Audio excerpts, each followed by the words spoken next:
Wanted to help illuminate something in case someone is struggling with a loved one or a partner. I know a lot of people have been in relationships, romantic, friendship, or family, with autistic people who don't take responsibility for their behavior.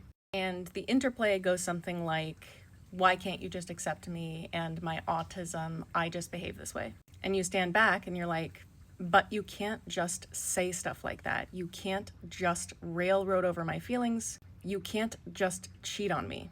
And I have dated someone like this. The man was undiagnosed, but he still had this attitude of, I get to do whatever I want, and if you don't accept that, then you're not accepting my identity. Now, from the point of view of the autistic person, it feels like I'm just going about my life day to day and being myself and taking up space, and then randomly, without warning, people seem to blow up on me. People seem to have expectations that I didn't know about. And people seem apparently unhappy with my behavior. And sometimes people leave me because they are so fed up with it. And the sense is just like, I guess we weren't really friends. I guess maybe you were pretending to be my friend. Nobody actually accepts me for who I am, and I am not able to create and sustain long-term relationships. I think part of the communication breakdown here is that allistic people expect autistic people to know what the proper behavior is. And so an autistic person may say something very inappropriate or do something very inappropriate, and the reaction is sort of like a you should have known.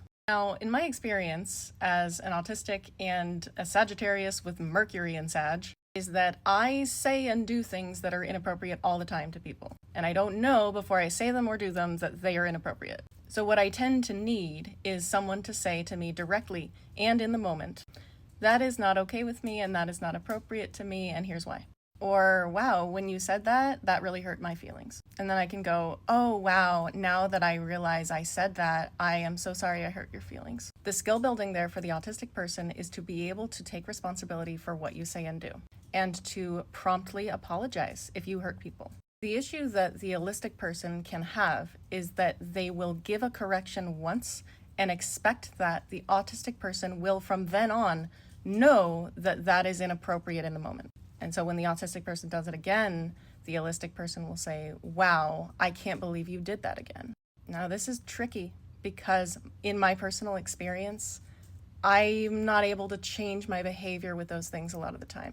I don't know before I say it or do it that it's going to be inappropriate. And in my relationships with other autistic people, when they say things that bother me, I say, ooh, no, I didn't like that at all. Please don't say that.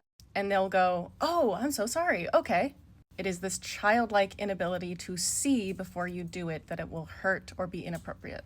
And there are some people that I'm not able to have relationships with because when I say something inappropriate, they will always attribute it to malice. And it's okay for me to just say, hey, we're not going to dance together very well. There's this unspoken rule system, decorum, that runs underneath socializing with people. And it's really fascinating because it is enforced, but it is never enforced overtly.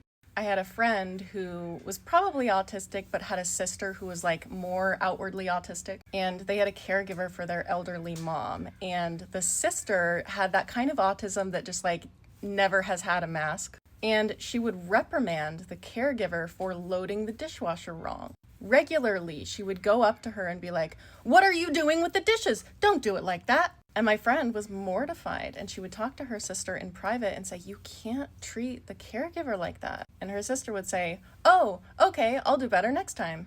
And then she would do it again. And I told my friend to just tell her autistic sister when she was doing the dishwasher thing, hey, can you not do that? It's kind of rude to the caregiver.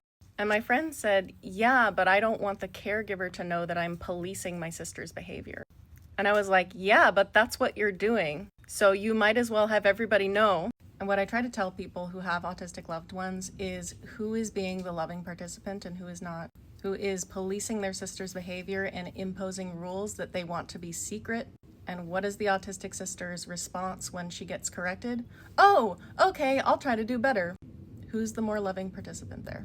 Another thing about having autism is that we have more rejection sensitivity. So if you tell an autistic person, I don't like the way you did that, I don't feel good about the way you're treating me, etc., you are more likely than with the average person to get shut down, avoided, etc. So the skill building for the autistic person is to learn how to meet the conflict and take the feedback without shutting down. The tendency to not take responsibility for your behavior is immaturity. The tendency to believe that you can railroad over someone's feelings or that your feelings are more important than other people's is narcissism.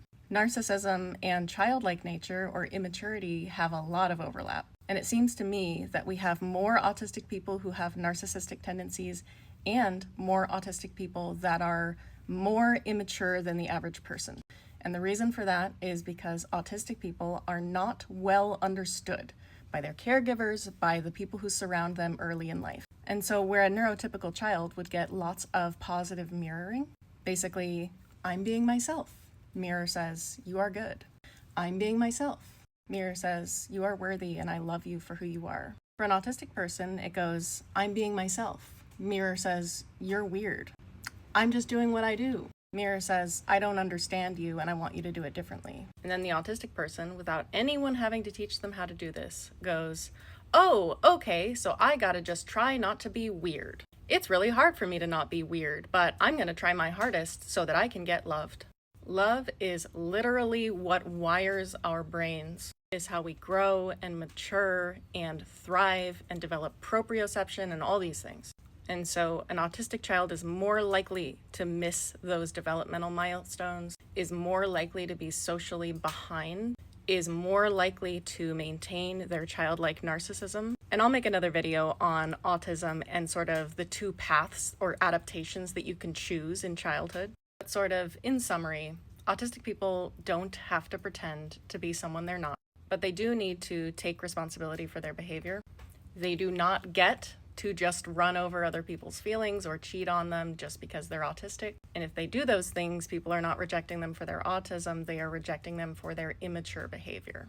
Autistic people need to develop the skill of communicating everything that is expected clearly. You are not allowed to have secret expectations of people in your love relationships. If you have any secret expectation of someone that they will do something or behave in some way, you are not being a loving participant.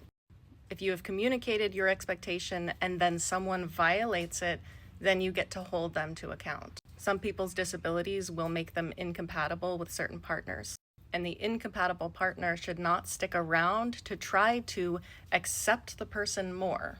If you can't accept someone, then you are wasting your time and their time. You don't need to worry that you're going to reject someone that you actually need to leave a relationship with. There are plenty of people in the world, and we are very resilient as autistic people. We can move on, find other play friends, and work through our social skills. We can become good conversationalists. We can figure out what some of the social rules are, and we can be accepted for who we are. And I love the heavenly light that is coming to me. Anyway, I hope you liked it.